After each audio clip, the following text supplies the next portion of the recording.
Hey, what's up guys? We're back again to break down the 5 top decks in Clash Royale from the best players in the world. Professional players last season were trying their absolute hardest the entire time. Today we're going to be breaking down what their favorite decks were, why they're so strong, and how to play them. Make sure to like the video if you enjoy me showing the top 5 decks in the meta, and let's go jump right into the action. Don't forget to subscribe to the channel so you never miss out on any of the daily videos. And thanks to everyone that's using creator code SirTag to make all the videos possible. Pedro easily defeated other pro players the entire season to finish number 5 in the world with this Mortar Minor cycle deck. Alright, we got a game against Benjamin Value. Well, actually, its name is not Value, but I want it to be, alright? So he's going to go for a Skeleton King, and if I go for the Valkyrie, that will give us absurd value against any bridge spam. And that's why all the pro players are preferring to run this Mortar bridge spam deck, because you spam Mortars, you spam Archer Queens, and you spam Miners at your opponent's tower, and you always keep them low elixir. And eventually, because of your positive elixir trades with your Valkyrie and your Archer Queen, you'll find them in a position where they eat an entire Miner, eat an entire Mortar, let that lock on, and then if they let an Archer Queen ability lock onto their tower, the game is utterly over. So look at how much positive elixir trade I got, right? I just eviscerated his entire Goblin gang, his Night Witch, and now he's down a ton. And if he goes in for a Golem, well, I can go for a Miner and then know that I'm able to defend your Golem with our Valkyrie and Archer Queen. Meanwhile, the Miner is going to do massive damage to the tower. And also, the Mortar's going to lock onto the tower because guess what, dude? If you look at this right now, there's a 99% chance that your Mini P.E.K.K.A. isn't going to be able to kill that because I have an Ice Spirit to freeze it. I also have the Valkyrie staying alive. And then you have a push with the Golem, but it's going to tickle my tower. Well, we've already done more than half of your tower with a Mortar and a Miner push. This is something that is, you know, not really known by a lot of people that don't play this game at a higher level, but the higher level pros always run Mortar Minor for that reason. Because you can guarantee damage, and if you get in a bad card cycle against a clunky deck like Golem or Electro Giant, well, you're going to be able to get out of a bad card cycle because you end up having poison to defend against all of the crazy cards that your opponent might have, whether it's Clone, Graveyard, Freeze, or a gimmicky deck like this Golem deck with Night Witch and Minion Horde. And you also have Skeletons and Ice Spirits, so you can cycle back to your Poisons, your Valkyries, or your Mortars to be able to pull and defend bridge spam. So that's why this deck is so strong, and that's why pro players are using it so often. And it's no secret why, you know, Pedro and Mohamed Light used this the entire last season. Mohamed Light preferred it with Goblins instead of Skeletons. You can run that version as well. And of course, if you do not end up having Archer Queen, always run Musketeer instead. And pro players like that version a lot as well, but Archer Queen is the best card in the game, so you should be running Archer Queen if you can.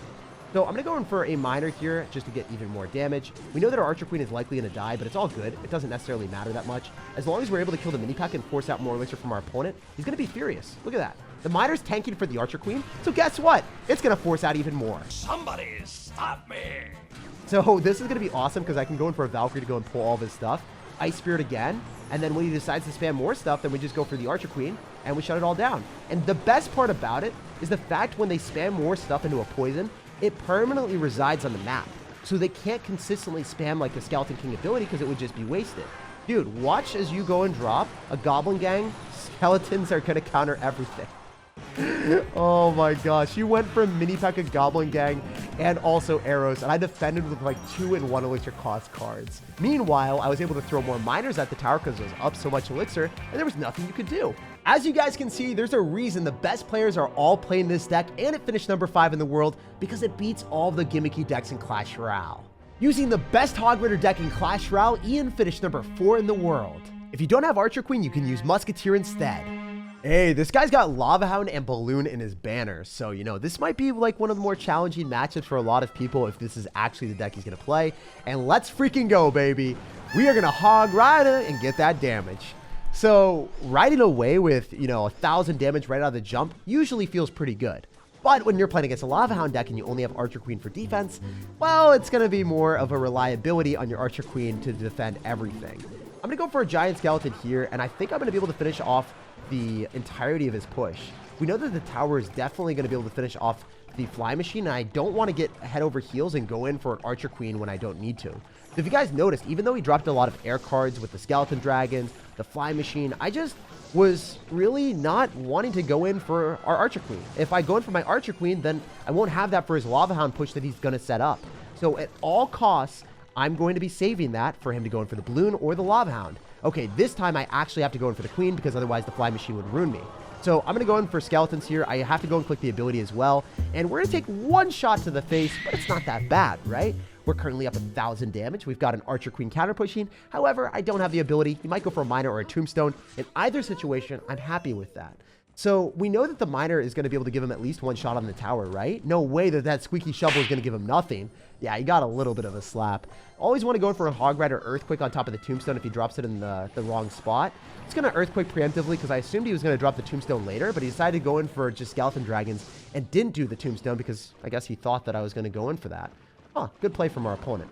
So this is the one thing that is slightly scary from us. If we go for an Archer Queen, we will be able to kill everything. I think he might go for a Fly Machine or anything else. Always want to drop the Archer Queen a little bit further behind so then it can go and target the second Skeleton Dragon after it kills the first one. We need to go in for a cannon here. We know that the Archer Queen is definitely dead. And I'm really scared about this because I don't know if I can defend everything that's about to come at me. I also want to go in for a log so we can completely clean up all of the skeletons. And then I guess I got to go in for skeletons as well so we can stop that little lava pup. Wait, this is super good for us. If I go for a Hog Rider right now, I think that the tower targets the Flying Machine. Let's freaking go, baby. That Flying Machine is toasted and roasted, and you do not get counter pushed with those skeletons. They're just going to die to an Ice Spirit and also the Archer Queen. Let's go. Because now we know that he doesn't have Minor in cycle. He doesn't end up having a good card cycle at all because he doesn't have Tombstone. So he's going to have to go Lava Hound right in the face. If he goes Skeleton King, it should die. Wait, he's completely overspending right now. I should be able to log on this as well so I can kill the Skeleton King. I think the Fly Machine goes and targets the Giant Skeleton. And the Skeleton Dragon's splash damage is absolutely awful. I think it's generally like one of the worst cards in Clash Royale. And it only really works in Lava Hound Minor. And as you guys can see, when we're running much better cards like this Archer Queen, it might be able to delete everything. Look at that, 1 elixir, and it just killed 4 elixir Skeleton Dragons. Tell me that's fair and balanced and you'd be lying to yourself. Earthquake does 173 damage, I believe, so that should be more than enough for us to take the tower. I just went for the Hog Rider for good measure, and we ripped Joey to shreds. Even though we had an Earthquake Hog Rider deck with cannon, and we didn't have many answers to air stuff, we were still able to absolutely annihilate Joey because the Queen is so strong that that's all you need. Riley dominated the leaderboard and finished number 3, 6, and 8 in the world, all using this deck. Hey, we got a game against Skywalker. Unfortunately, the dude just goes in for a Mega Knight at the start of the game. I can actually activate King Tower with a cannon and then a Princess here. So if you guys haven't done this before, it's pretty fun to do. We're going to go for the Princess and go and pull the Mega Knight, activate King Tower, and it looks like we're playing against someone that also has Log Bait. It's one of those weird matchups where you're playing against a mid-ladder warrior that has a random Mega Knight and a deck that really shouldn't be there. So we're here for it. Wait, if we go for a Mighty Miner and we go in for Goblins, I think I fully counter the Hog Rider with no damage taken, and I get a lot of counter push. Wait, what? With King Tower activated, I still don't stop that? That's a joke, right? Because if you go in for a log, or you go in for an Ice Spirit with a Mighty Miner, and there's no King Tower activated, you'll still be able to completely counter the Hog Rider. So for 5 elixir, I'm able to shut down the Hog Rider and get a 4 elixir counter push. But when I drop 7 elixir with a King Tower activation, I don't stop the Hog Rider. This is not something that I have ever expected or seen before in my life. Clash Royale has weird rules in this game.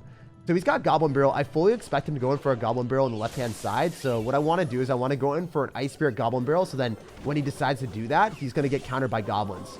So I'm going to expect him to do it soon. So I'm going to go in for my Goblins preemptively. If he goes Goblin Barrel, it's going to get countered. And also the Goblins should be able to shut down the rest of our opponent's spam with the Electro Wizard. I don't know if you guys saw that, but the Goblins went in front to tank. Peekaboo. That prediction was very nice. All right, so we know that our opponent's going to end up having a Mega Knight deck, so we want to save our Mighty Miner for that in most situations. However, he cycled a weird Electro Wizard, so without the Electro Wizard in cycle, I don't know if you have a way of shocking our Sir. So I'm going to go for a Princess here and use the Mighty Miner as a good way of countering the Mega Knight that has to come down to go and kill our Princess. So that's going to be a great trade overall. Wait, I can rocket on everything, or I can just go in for a Cannon, Ice Spirit, Goblin Barrel, outcycle your log, and that's what this deck does so successfully. I don't know if you guys know this, but Riley finished like top 10 in the world on 3 different accounts with this deck.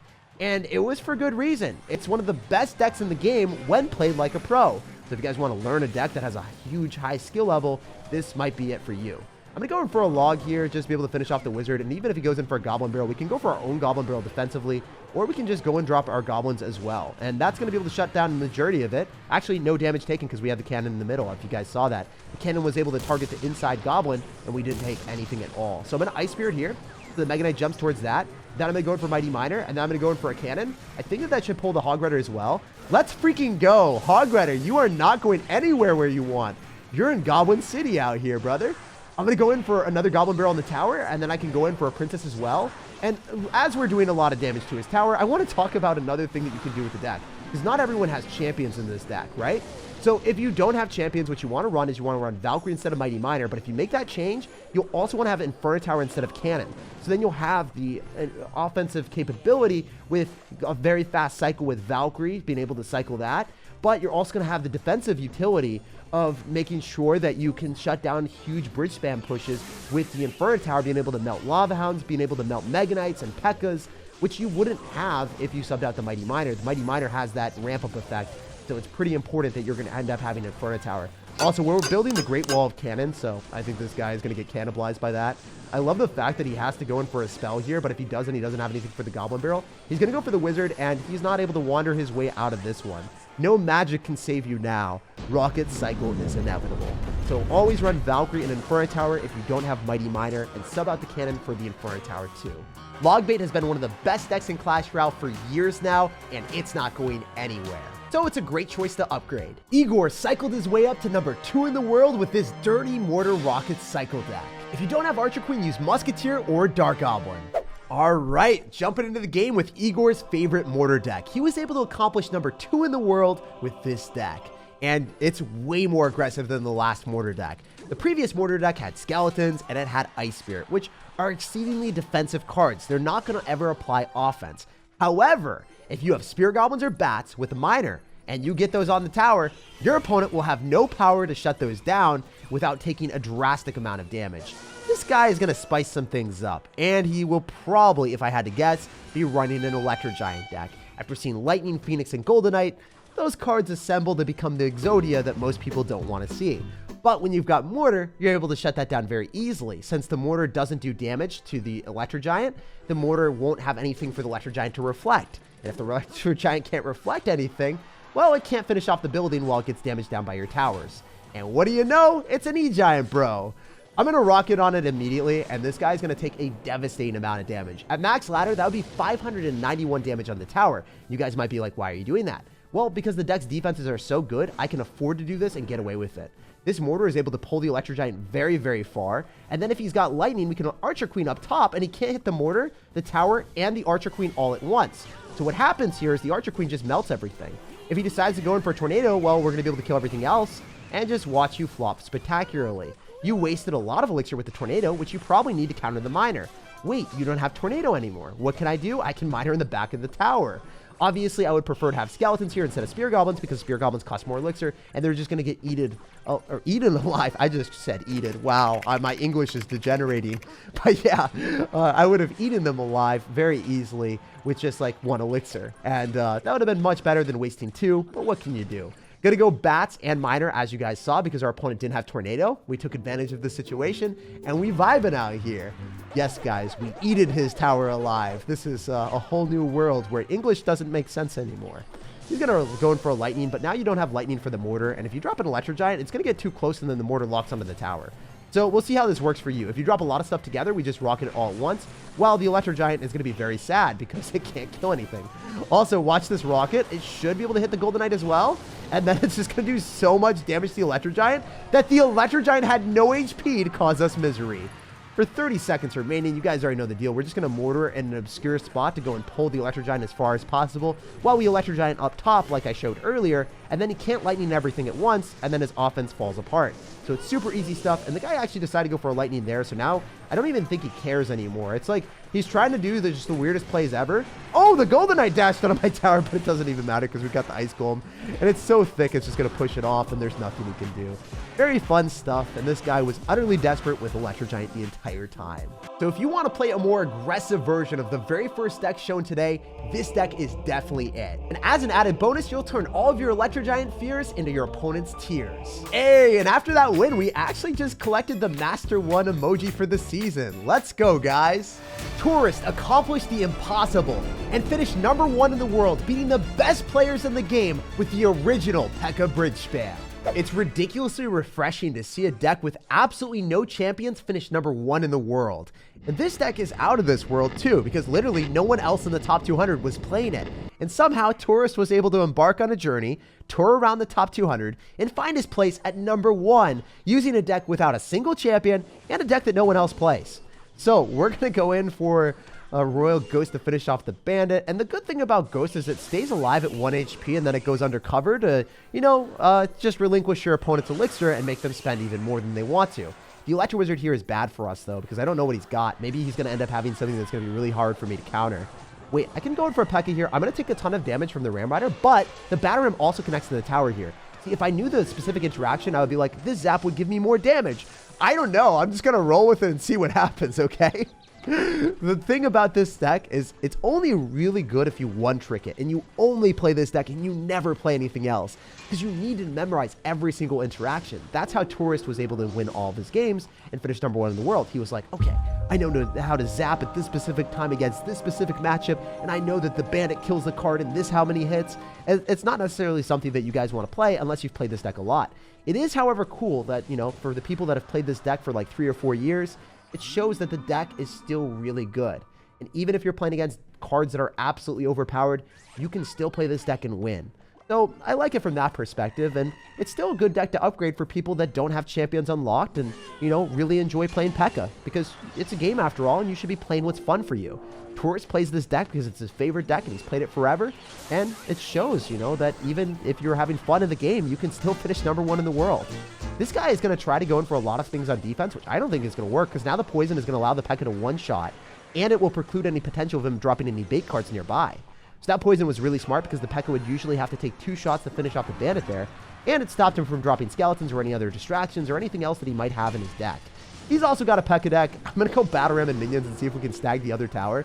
The great thing about this is if the P.E.K.K.A isn't in cycle, it's pretty much impossible to defend Bridge Spam in the other lane. So we're going to put him in a ton of pain, and I might just snag the second tower right about now.